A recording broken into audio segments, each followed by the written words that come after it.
जैव प्रक्रम। जैव प्रक्रम का अर्थ होता है जीवों के अंदर होने वाली क्रियाएं। जीवों के अंदर होने वाली क्रियाएं, वे क्रियाएं जो जीवों के अंदर होती हैं उन्हें जैव प्रक्रम की क्रियाएं कहते हैं। What is living beings? जीव क्या होते हैं, फिर जीवों के अंदर कौन सी क्रियाएं होती हैं, वे कौन सी क्रियाएं हैं जो जीवों को निर्जीवों से भिन्न करती हैं, पदार्थ क्या होते हैं। बायोलॉजिकल दृष्टि से अगर देखा जाए जीव विज्ञान में पदार्थ, वैसे केमिस्ट्री और बायोलॉजी में तो पदार्थों को 3 अवस्थाओं में बांटा गया है, ठोस, द्रव और गैस। लेकिन बायोलॉजिकल पर्पज से अगर देखा जाए तो पदार्थ निम्न 3 प्रकार के यहाँ भी होते हैं। एक निर्जीव, दूसरे सजीव और तीसरे मृत। निर्जीव वे पदार्थ होते हैं जिनमें जीवन नहीं होता है, और सजीव वे होते हैं जिनमें जीवन होता है। मृत वे होते हैं जिनमें पहले जीवन था, अब किन्हीं कारणवश जीवन नहीं रहा है। तो अपन ये जान चुके हैं क्या होते हैं निर्जीव, क्या होते हैं सजीव और क्या होते हैं मृत। लेकिन अपन ये जानने के लिए उत्सुक हैं कि वे कौन सी क्रियाएं हैं जो निर्जीवों को सजीवों से अलग करती हैं, सजीवों को निर्जीवों से अलग करती हैं। तो जैव प्रक्रम क्या है, जीवों के अंदर होने वाली क्रियाएं कौन सी हैं, वे कौन सी क्रियाएं हैं जिन्हें जीव निरंतर करता है और फिर भी उसे मालूम नहीं चलता है। अर्थात हम ये कहेंगे कि जीवों के अंदर जो भी क्रियाएं होती हैं वो ऑटोमेटिकली होती हैं, जीव स्वयं नहीं करता। अब जैसे कि अपन ये कहेंगे श्वसन। श्वसन का अर्थ है ऑक्सीजन का उपयोग करना। जीवों के अंदर कौन कौन सी क्रियाएं होती हैं? श्वसन, श्वासोच्छ्वास, है ना, ब्रीथिंग एक्टिविटी, श्वासोच्छ्वास, अनुकूलन, अनुकूलन, प्रजनन, प्रजनन या जनन कहें, वृद्धि और उत्सर्जन।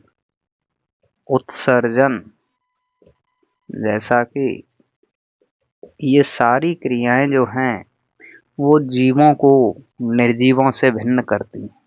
अर्थात ये क्रियाएं वे क्रियाएं हैं जो ये बताती हैं कि कोई पदार्थ सजीव है या निर्जीव है या फिर मृत है।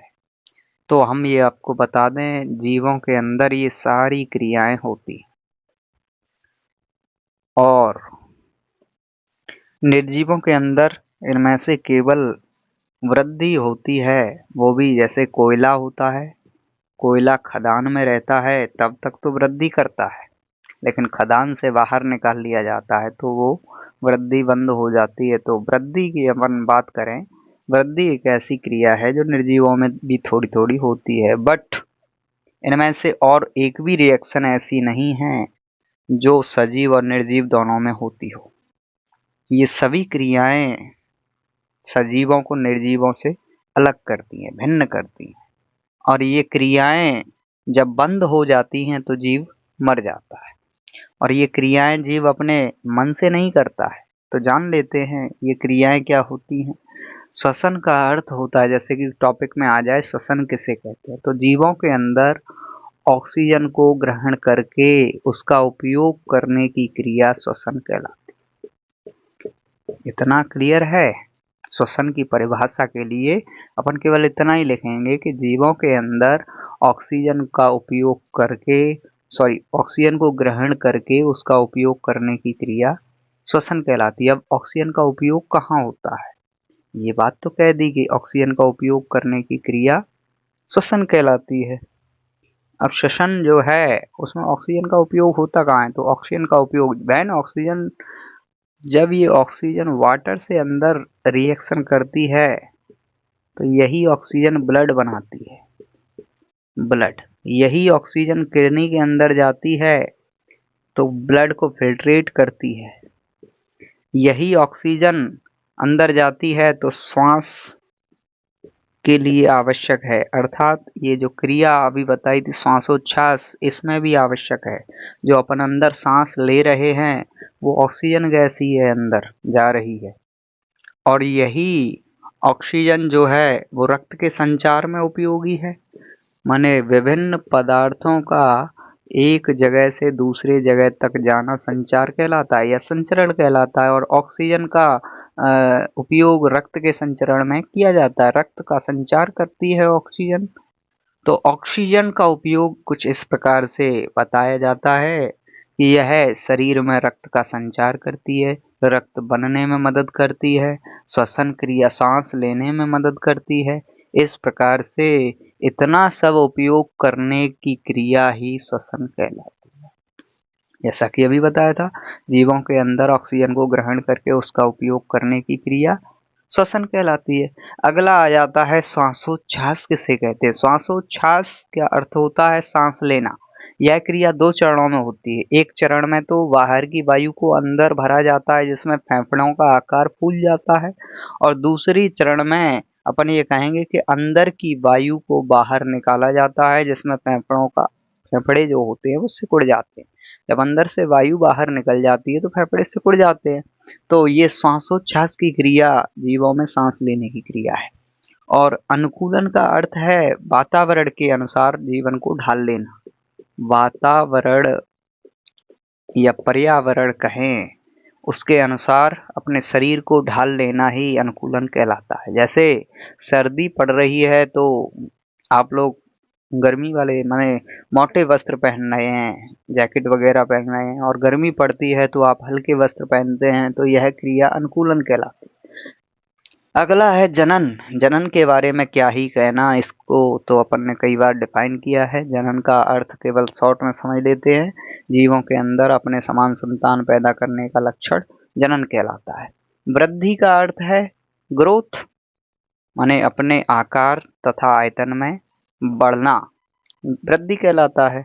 तो अपन ये कहेंगे ये सारी क्रियाएं जीवों के अंदर होती हैं, और ये क्रियाएं जीवों को भिन्न करती हैं निर्जीवों से। तो अपन आगे टॉपिक ले चलते हैं। श्वसन को समझने के बाद, ये जो ऑक्सीजन है, ऑक्सीजन को वायु कहते हैं। वायु, दिस इज कॉल्ड एयर। इसका फॉर्मूला है O2। अकेला O जहरीला होता है। जब ये दो O आपस में रिएक्शन करते हैं तो O2 बनता है, जो कि प्राण वायु है। प्राण वायु, इसी का नाम है जीवन दायिनी। जीवन दायिनी अर्थात जीवन को देने वाली। अर्थात हम ये कहेंगे कि जीव के अंदर से O2 ही बाहर निकल जाती है तो जीव मर जाता है। ऐसा कि आ गया है टॉपिक में तो समझ ही लेते हैं मृत्यु क्या है। जीवों के अंदर जैव प्रक्रम की प्रक्रियाओं को समझने के बाद अब अपन को मृत्यु भी समझ में आ जाएगी। What is that? मृत्यु किसे कहते हैं? मृत्यु एक सजीव घटना है जो कि आवश्यक है और होना भी जरूरी है। इस कारण से पृथ्वी पर जीवों का संतुलन बना रहता है। और वैसे भी अगर कोई ना चाहे तब भी ये होना तो है ही। जिसका जन्म हुआ है उसका मरना तय है। तो कुल मिला के यह एक जैविक प्रक्रिया है और ये होना तय है। मृत्यु के बारे में अपन इतना कहेंगे इसको डिफाइन करते हुए कि जीवों के अंदर जो जैव प्रक्रम की सभी क्रियाएं हैं वो बंद हो जाएं या कम हो जाएं, उसी को मृत्यु कहते हैं। मृत्यु की परिभाषा क्या है?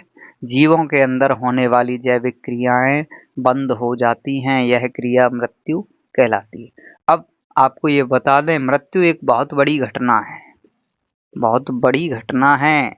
और आपको ये बता दूं कि कोई भी बड़ी घटना एकदम से तो नहीं होती। कोई भी बड़ी घटना जब घटित होती है तो उससे पहले उसके संकेत मिलने लगते हैं। जैसे आपका एक्सीडेंट होने वाला है तो उसके संकेत मिलने लगते हैं। बाइक खराब हो जाती है पहले ही, या आवाज करने लगती है, या फिर कुछ और संकेत मिलने लगते हैं। इसी प्रकार से जो मृत्यु है वो बहुत बड़ी घटना है। ये एक्सीडेंट से भी बड़ी घटना है। एक्सीडेंट में तो व्यक्ति बच भी जाता है, बट जो मृत्यु है उससे बचना संभव नहीं है। कई लोगों ने प्रयास किया, रावण, कुंभकर्ण, अहिमर्दन, तो कुल मिला के कई वीर योद्धा आए इस पृथ्वी पे, कई लोगों ने ये सोचा कि हम मरे नहीं, खूब तपस्या करी, ब्रह्मा जी से वरदान मांगा, शंकर जी से वरदान मांगा और तमाम परीक्षण करने के बाद, तमाम तपस्याएं करने के बाद अंत में उनको भी मरना पड़ा। यहाँ तक कि मैं ये कहूँगा जो परमात्मा अभी पृथ्वी पर आए उनको भी जाना पड़ा। मृत्यु जीवन का अंतिम सत्य है, मृत्यु होना तय है। तो कुल मिला के ये बहुत बड़ी घटना है, ये अचानक तो नहीं होती। कोई भी बड़ी घटना हो एकदम तो नहीं होती, उसके संकेत पहले मिलने लगते हैं। तो क्या होते हैं मृत्यु के संकेत?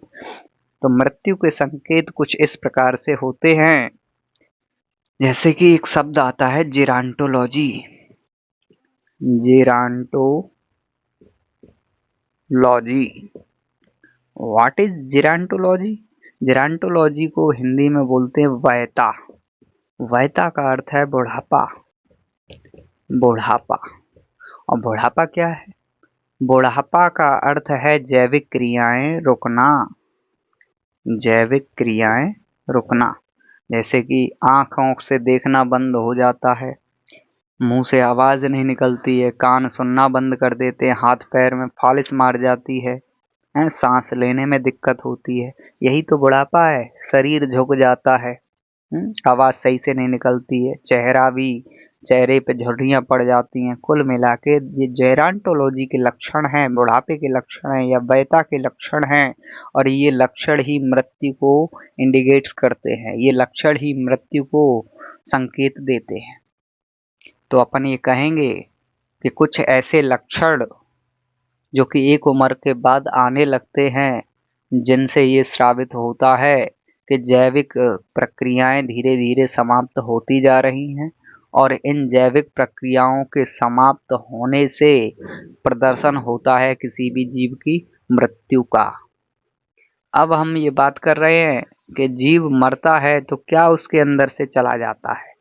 बाकी शरीर तो उसके सामने डला रहता है। कोई भी जीव हो, जैसे सपोज दैट कोई जीव मर जाता है तो वो पहले जैसा था वैसा ही आज है, जैसा रोज सोता था वैसे ही आज सो रहा है, जैसे लेटा रहता था वैसे ही आज लेटा है।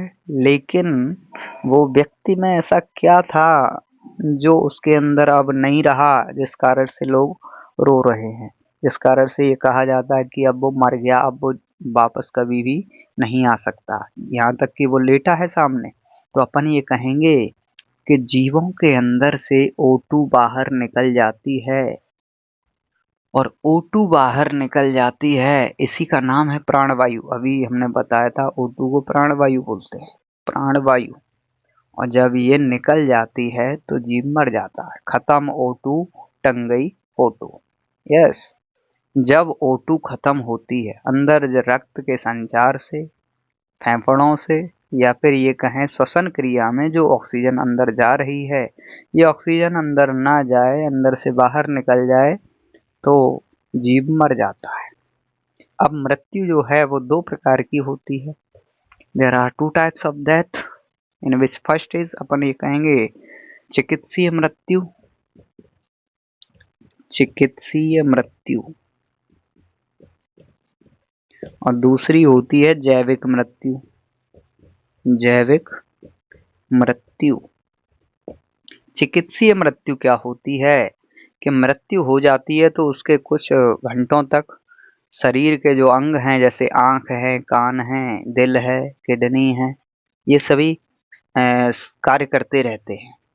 लेकिन कुछ घंटों के बाद जब ये अंग कार्य करना बंद कर देते हैं तो इसे ही हम जैविक मृत्यु कहते हैं। तो अपन ये परिभाषित करेंगे चिकित्सीय मृत्यु क्या है कि शरीर की जब मृत्यु हो जाती है तो शरीर के अंग कुछ घंटों तक कार्य करते रहते हैं, लेकिन बाद में इन अंगों का मर जाना या इन अंगों का डिसएक्टिवेट हो जाना ही जैविक मृत्यु कहलाता है।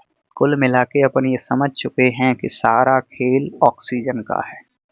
Oxygen is very responsible for living organism. यही ऑक्सीजन जब हाइड्रोजन से रिएक्शन करती है, हाइड्रोजन से रिएक्शन करती है तो बनता है वाटर, H2O। वाटर माने जल, जल ही जीवन है, सब जानते हैं। और यही ऑक्सीजन जब अंदर जाती है तो सांस लेते हैं लोग, सांस श्वसन क्रिया में उपयोगी है, रक्त के संचार में उपयोगी है। यही ऑक्सीजन का खेल है। ये ऑक्सीजन, ये वायु जो है, ये निकलती है जहां जहां से, वहां वहां से आवाज आती है। कोई व्यक्ति अगर ये कहे कि परमात्मा नहीं है, तो मैं ये कहूंगा कि उसने अभी परमात्मा को पहचाना नहीं है। जैसा कि ईशावास्यमिदं सर्वम यत्किंच जगत्याम जगत, परमात्मा हर कण कण में विराजमान है। मैक्सवेल लेडर ने भी बताया कि एटम होता है, एटम के बीच में न्यूक्लियस होता है, न्यूक्लियस पे दो कण पाए जाते हैं, न्यूट्रॉन एंड प्रोटॉन, और इलेक्ट्रॉन उसके कक्षाओं में चक्कर लगाते हैं। तो आपको ये बता दूं, मैक्सवेल लेडर ने ये भी बताया था कि नाभिक पर एक और पार्टिकल पाया जाता है जिसका आभास किया जाता है, देखा नहीं जा सकता, जिसे हम कहते हैं गॉड पार्टिकल। और यही बात कर्दम ऋषि ने भारत में कही थी, ईशावास्यमिदं सर्वम यत् किंच जगत्याम जगत, ब्रह्मांड के हर कण में ईश्वर का वास है। यही बात तुलसीदास जी ने भी कही थी कि सिया राम मैं सब जग जानी, करऊं प्रणाम जोर जुग पानी। कुल मिला के ईश्वर यदि है तो वो इसी वायु के रूप में है। यही वायु का खेल है। आप ये बताइए सोच समझ के कि आवाज जो आप निकाल रहे हैं या मैं आवाज निकाल रहा हूँ, ये आवाज आ कहाँ से रही है? अगर इसको डिफाइन करने के लिए कहा जाए तो आवाज आ कहाँ से रही है? बहुत से लोग ये कहते हैं, बेवकूफ होते हैं, जो कहते हैं कि मुंह से आवाज आती है। बिल्कुल गलत है, मुंह से आवाज बिल्कुल नहीं आती। आवाज स्पीकर से आती है, तो स्पीकर में पानी भर जाने से स्पीकर खराब हो जाता है। इस प्रकार से मुंह में तो पानी ही पाया जाता है, और पानी भी पीते हैं तो मुंह से ही पीते हैं, तो फिर स्पीकर खराब क्यों नहीं होता? गलत, मुंह से आवाज आती ही नहीं है। मुंह सहायता करता है बोलने के लिए, बट मुंह से आवाज नहीं आती। फिर आवाज आती कहाँ से? आवाज यहाँ से आती, कंठ से आती, और यहाँ पे पाई जाती है वायु। यही वायु अंदर जो श्वसन कर रहे हैं अपन, ये वायु इस कंठ में जाती है तो यहाँ वाइब्रेट होती है। वाइब्रेशन के कारण, कंपन के कारण ध्वनि निकलती है, साउंड निकलता है। तो मुंह उसकी हेल्प करता है बोलने के लिए। फिर जीभ की सहायता से, दांतों की सहायता से, होठों की सहायता से शब्द और वर्ण का विस्तार किया जाता है। इस प्रकार से वायु का ही खेल है।